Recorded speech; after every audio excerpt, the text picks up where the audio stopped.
CPIM হিন্দুকে কি মুসলিমকে কি খ্রিস্টান কাউকে ভয় পায় না, ভয় পায়। সিপিএম সব ধর্মের মানুষকে ভালোবাসে, সিপিআইএম ধার্মিক মানুষকেও ভালোবাসে। সিপিআইএম ধর্মনিরপেক্ষতা বলতে নাস্তিকতা বোঝে না।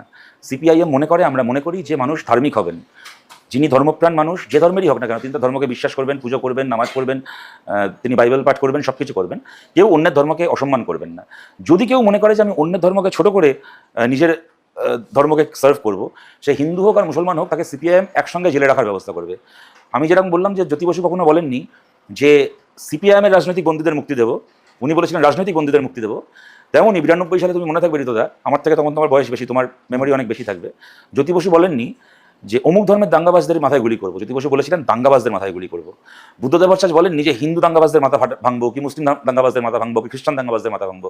বুদ্ধদেব ভট্টাচার্য বলেছিলেন বাংলায় দাঙ্গা করতে গেলে মাথা ভেঙে দেবো। অবশ্যই। তুমি গেরুয়া পরেই আসো কি তুমি লম্বা দাড়ি রেখে আসো, মাথায় ফেস্টুপি পরে আসো কি গলায় কণ্ঠির মালা পরে আসো। সুতরাং সিপিআইএম কাউকে ভয় পায় না। সিপিআই